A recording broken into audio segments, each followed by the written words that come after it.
जय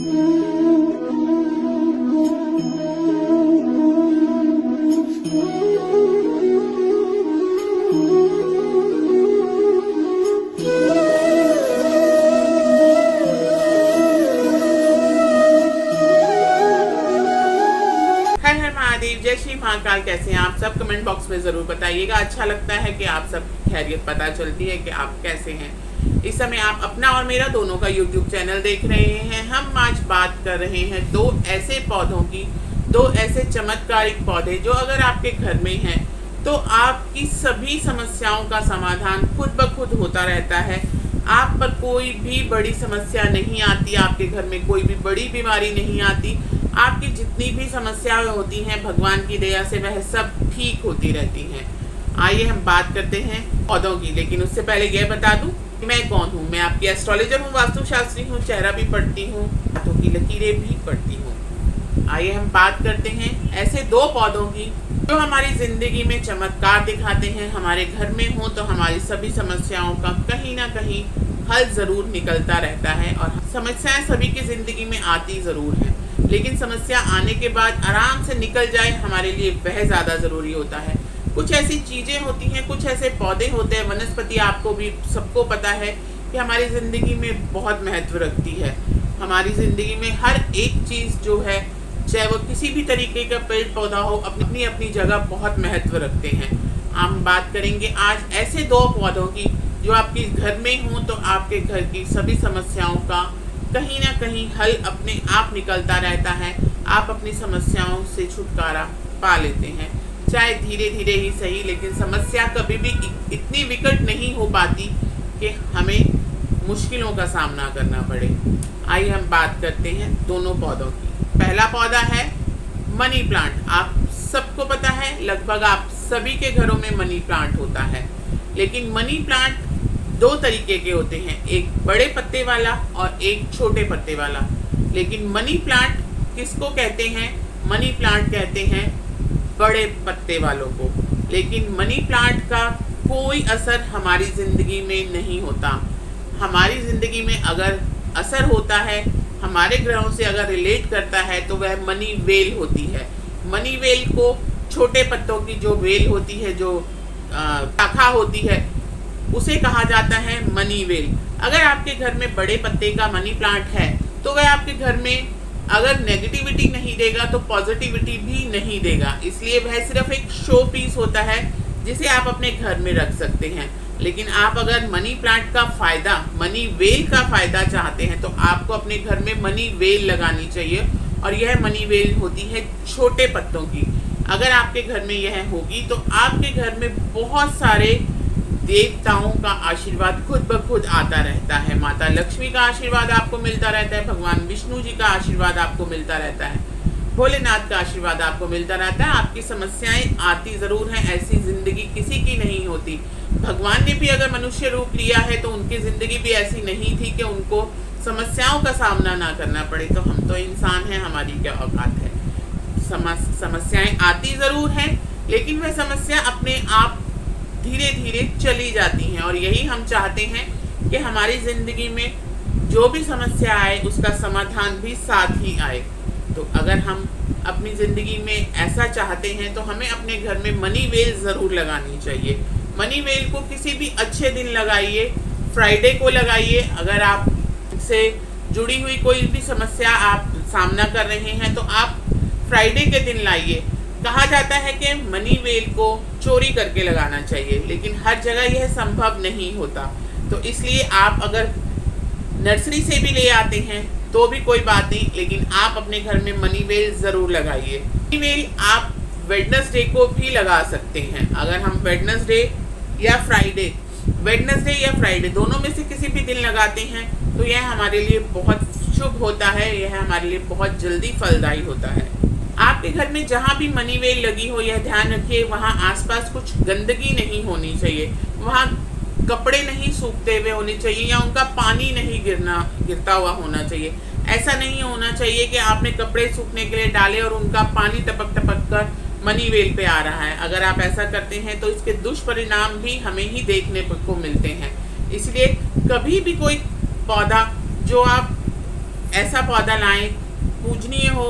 वह कभी भी ऐसे स्थान पर मत लगाइए जहाँ पर गंदगी हो। आप ऐसा स्थान चुनिए जहाँ पर साफ रहे, पवित्र रहे, जहाँ आप रोज सफाई कर सकें, जहाँ आप उसका ध्यान रख सकें। नियम उससे पे जो भी जल चढ़ाना है आप उन पे चढ़ाइए।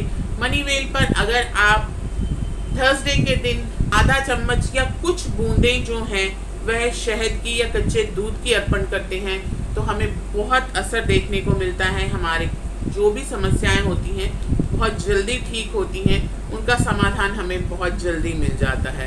मनी वेल का पौधा कभी भी दक्षिण दिशा में नहीं लगाना चाहिए। दक्षिण दिशा आपको पता है कि हमारे पूर्वजों की, हमारे पितरों की दिशा कही जाती है। किसी भी चीज़ का नाश करना हो तो आप उसे दक्षिण दिशा में रख दीजिए, खुद ब खुद उस चीज़ का नाश होना शुरू हो जाएगा। लेकिन हम अब किसी भी चीज़ की बरकत चाहते हैं, अपनी ज़िंदगी में किसी चीज़ की शुभ फल चाहते हैं तो हमें उसे उत्तर दिशा में लगाना चाहिए। आप ये कोशिश कीजिएगा, अगर आपके घर में मनी वेल है तो आप उसे उत्तर दिशा में लगाइए। आप देखिएगा अगर आप यह करते हैं तो आपकी जो भी प्रॉब्लम होगी वह धीरे धीरे स्वतः ही ठीक होनी शुरू हो जाएगी।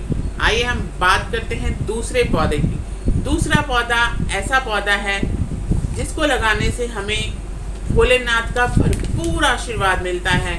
माता रानी का, माता पार्वती का, माता अम्बे का, जगदम्बे का आशीर्वाद सदैव हमारे साथ रहता है। हमारे घर में कभी कोई बड़ी बीमारी नहीं आती। अगर यह पौधा हमारे घर पर है तो हमें हर ईश का आशीर्वाद स्वतः ही मिलता रहता है। हमारी समस्याएं जो भी हैं चमत्कारिक रूप से सभी ठीक होती रहती हैं। हम अपनी ज़िंदगी में जो चाहते हैं वह प्राप्त कर पाते हैं। लेकिन मैं आपसे बार बार ये कहती हूँ कि अगर आपको कुछ चाहिए तो आपको उस चीज़ को इज्जत भी देनी चाहिए, सम्मान भी देना चाहिए। यह पौधा जो है वह एक तरह से भोलेनाथ का दूसरा रूप है, माता पार्वती का रूप है। अगर हमारे घर में यह पौधा है तो हमें बहुत पुण्य प्राप्त होता है। हमारी ज़िंदगी में कष्ट आते नहीं हैं, आते हैं तो चले जाते हैं। यह पौधा है बेलपत्र का पौधा। आप सबको पता है कि बेलपत्र भोलेनाथ को अति प्रिय है। अगर भोलेनाथ की पूजा करते हैं तो हम बेलपत्र जो है वह ज़रूर अर्पण करते हैं। अगर आपके घर में यह पौधा है, बेलपत्र का पौधा है, और आप नियमित जल चढ़ाते हैं, पूजा करते हैं, उनको मान सम्मान देते हैं तो आपके घर में कभी कोई समस्या नहीं आएगी, और आएगी तो बहुत जल्दी चली जाएगी। आप करिए और देखिए चमत्कार आपको खुद नजर आएंगे। आपको बेलपत्र के पौधे को अपने घर में अच्छे दिन लाना चाहिए। वैसे ही अब तो सावन आने वाला है, आप लेके आइए। एक महा उपाय मैं आपको बेलपत्र के पौधे का बताती हूँ। अगर आप सावन के महीने में बेलपत्र लाते हैं और किसी सार्वजनिक स्थान पर लगा देते हैं, जैसे मंदिर हैं, आप किसी भी मंदिर में या किसी ऐसी जगह पे जो पूजनीय जगह हो वहाँ पर बेलपत्र का पौधा अगर आप मंदिर में लगाएं तो बहुत अच्छी बात है।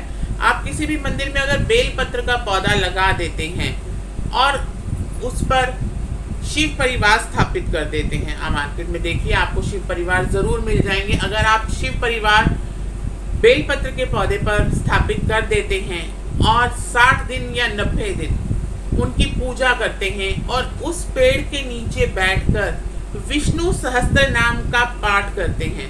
ध्यान रखिए बेलपत्र का पौधा लगाना है और पाठ करना हमें विष्णु सहस्त्र नाम का।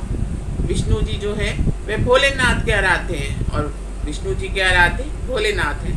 अगर हम यह पाठ करते हैं 60 डेज या 90 डेज तो आप अपनी ज़िंदगी में जो भी भोलेनाथ से मांगेंगे वह आपको ज़रूर मिलेगा। आप जो भी माता रानी से मांगेंगे आपको ज़रूर मिलेगा। आप जो भी विष्णु जी से मांगेंगे, लक्ष्मी जी से मांगेंगे वह ज़रूर मिलेगा। आप जो भी गणपति जी से मांगेंगे आपको ज़रूर मिलेगा। गणपति जी आपके सभी विघ्नों का हरण करेंगे। गणपति जी आपके घर में सदैव रिद्धि सिद्धि, माता रिद्धि सिद्धि और शुभ लाभ जी के साथ वास करेंगे, जो हम हमेशा चाहते हैं। आप यह कार्य करके देखिए और इसका चमत्कार देखिए और उसके बाद मुझे कमेंट बॉक्स में बताइएगा कि इसका असर क्या हुआ। आपकी ज़िंदगी में कभी कोई बीमारी, बड़ी बीमारी नहीं आएगी। वैसे भी कहा जाता है कि जिस घर में शिवलिंग होते हैं, जिस घर में शिवजी जी की पूजा होती है, वहाँ कभी कोई बड़ी बीमारी नहीं आती, अगर आती भी है तो चली जाती है, कभी किसी का कुछ नहीं बिगाड़ सकती। और कभी जिंदगी में कोई ग्रह, कोई देव, कोई जो भी ग्रह आपके नेगेटिव भी हैं, वह भी आप पर कोई ऐसा असर नहीं दिखाते यदि आप यह उपाय करते हैं। और अपने सभी ग्रहों को आप मजबूत कर लेते हैं, सभी ग्रह आपको आशीर्वाद देते हैं, सभी ग्रह आपकी सभी समस्याओं का समाधान करते हैं। आप ये छोटा सा उपाय, ये छोटा सा कार्य करके देखिएगा, आपकी ज़िंदगी में बहुत बड़ा परिवर्तन आएगा। लेकिन मैं आपको यह भी बता दूं कि ग्रह बहुत बलवान होते हैं, कभी ग्रह कोई अपने ऊपर कुछ नहीं लेते, वह सिचुएशन में हालात ऐसे पैदा कर देते कि इंसान वो सब कर जाता है जो उसे नहीं करना होता। लेकिन अगर प्रभु इच्छा होगी तो ज़रूर होगा, अगर प्रभु इच्छा होगी तो आप यह कर पाएंगे, नहीं होगी तो आप नहीं कर पाएंगे, आप जितनी मर्जी कोशिश कर लीजिएगा।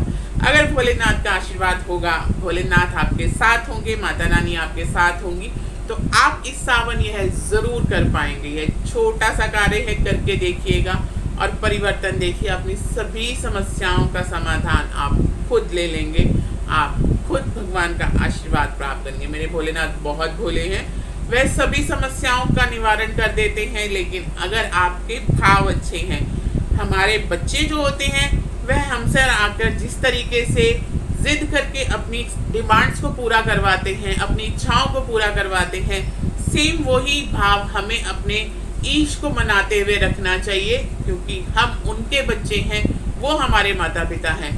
वैसे भी भोलेनाथ तो परम पिता परमात्मा है, वह तो जगत के पिता हैं, माता रानी तो जगत की माता हैं। तो माता पिता अपने बच्चों की बात कैसे नहीं सुनेंगे, क्यों नहीं मानेंगे? लेकिन हमारे भाव ज़्यादा कैसे हैं, इन पर निर्भर करता है। अगर आपके भाव अच्छे हैं, आप भोलेनाथ को मना लेते हैं, तो आप अपनी सभी समस्याओं का समाधान खुद पालेंगे और अपनी ज़िंदगी में चमत्कार देखेंगे। यह सावन आप सबके लिए शुभदायी हो, आपकी सभी समस्याओं का समाधान हो। जो भी मेरे YouTube के परिवार के सदस्य हैं, भोलेनाथ सब पर अपना आशीर्वाद बनाए रखें, माता रानी सब पर अपना आशीर्वाद बनाए रखें, सभी के घर में धन धान्य की वर्षा हो, सभी जो चाहते हैं वह पाएं। मैं यही प्रार्थना करूंगी। बड़े छोटी बातें हैं जो हमने आपको बताई, करिए और अपनी ज़िंदगी में प्रभाव देखिए। मैं फिर आऊँगी।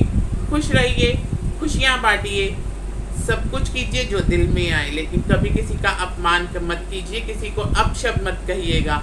वीडियो को लाइक ज़रूर कीजिएगा, शेयर ज़रूर कीजिएगा, कमेंट ज़रूर कीजिएगा। अगर चैनल को सब्सक्राइब नहीं किया तो इसे सब्सक्राइब ज़रूर कीजिएगा और इंतज़ार कीजिएगा। मैं फिर आऊँगी कुछ नया, कुछ अद्भुत लेकर। हर हर महादेव, जय श्री महाकाल।